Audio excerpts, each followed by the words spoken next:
Welcome back to 118 Diecast Cars, and in today's video we're going to be reviewing the BMW M5. This is a Maisto model. I know you can get it in, I think, or is it the new one? Because the new one's the F10. You can get that in a Paragon model, sorry. That's me in a different world.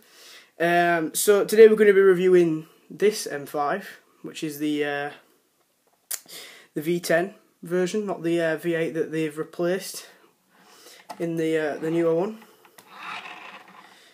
So to start off this video, I'm just gonna say that I'm slightly sorry with some of the inactivity recently, but that is now back to normal, and there should be another 2 reviews, I think, backing this one up afterwards. So as soon as this one's up, you'll expect another one to be up afterwards and another one after that. So right, straight into the review then. So with these front lights here, you'll see that the bulb or the headlight inside looks perfectly fine, and then it's just ruined by where the indicator is. You can see the pin just right there, and that's the same for both sides. What I'm very surprised about is the actual chrome around the grills. Looks very, very nice. And I couldn't understand, I think when this came out, I think it was a Premier edition, not a Special edition. I think so you had to pay a little bit more for it, which is understandable looking just from the outside. A bit like these glass windows, and plus you've got the sunroof as well. The badge on the front is embossed on, and it sticks out slightly as well, which is always another nice touch. And then you've got this grill at the bottom that's in here and here where the intake is for letting the air into the car. So if we just stick to the front and just go straight to the engine, you'll see that most of the engine is actually black, but it does look very detailed, as I'm very aware that the M5's engine does look quite similar to this in real life. There's not much colour to it, so it is quite detailed in what it is. So you have the M badge and then the 5 after it, meaning M5. And then you've got you can see your turbos. Oh no, this is the naturally aspirated engine. Sorry, I'm still thinking of the newer M5. Sorry. So to the side of this diecast, you'll notice that this diecast has full working suspension. That is a bit loud. Then you have these grills on the other side, on the side here, and you can see the indicator there. And also on this grill here, you can just see a tiny M5 badge on there, which is another nice touch. Then with the wind mirrors, they're not as sturdy, but they're not really, really bad sturdy. So they're in between. So I'd probably rate them maybe a 6 out of 10. They're not the sturdiest I've seen, but better than some that I've seen. So as you can see here, there's some issues of when the front door closes. You can see a big panel-like issue right there. And I think that's due to the fact that the rear door doesn't actually open, because it's a Maisto model, so something like this is quite usual, unless Maisto decided to do... Well, they've done it with some models where they've just thought, well, we need to have the back doors open as well. So it's nice that they've taken the consideration to that on some models, but unfortunate this isn't one of them. Just quickly before we move to the rear of the diecast, the brake disc does not move through the caliper at all, and with the wheel as well. And the caliper doesn't move. For some people have been saying about how I've been saying that the fact that the caliper moves as well. So just to clarify, I didn't mean to say that.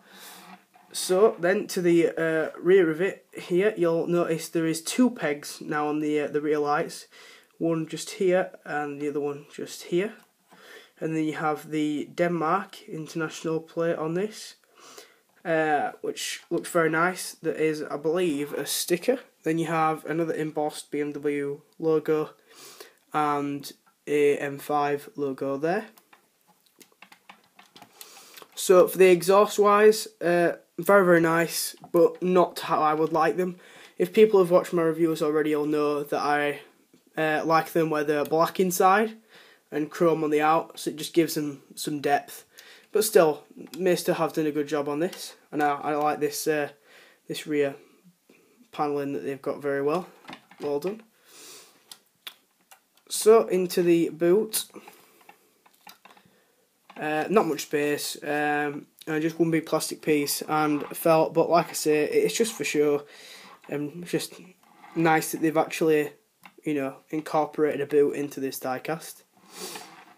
So unfortunately I can't really show you much of the interior in the back of this diecast, even though it has got the detail in there, but it's only going to be from the front, unfortunately.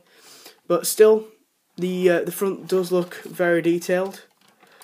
Now the floor doesn't have any like carpet or felt, but that is redeemed by the rewarding side of the actual interior. As you can see, the speedometer there is really nice, and you even include the indicators for where the switch is there, and you can just see the pedals, I think. Now they've done this really nice M5 badge down here.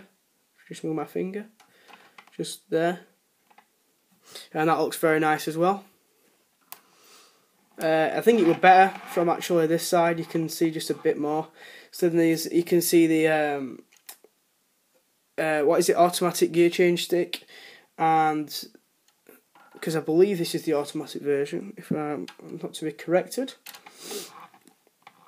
And you can see the display just to the left of my finger there, and you've got the aircon and other control panel switches there as well.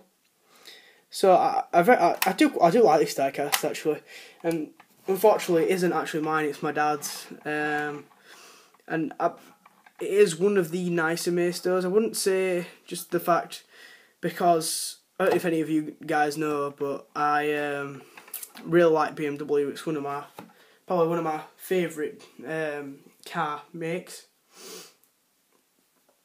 and I have just spotted there is another pin there, if you can just see that in the light. Just on the other side you couldn't see it as much. You can see from the glare from my window. So yeah, I really like BMWs, and that's just not really why it is just a good diecast model. And it does have some very nice features to this diecast, but I wouldn't say it's one of the best Maistos that they've ever done. If it was, I would probably have the back doors opening and have the engine a little bit more detailed, the lights better, and sort out the panel gap here where the door is. But I'm sure that would just be sorted anyway from the rear opening door anyway. So thank you for watching. Please rate and subscribe.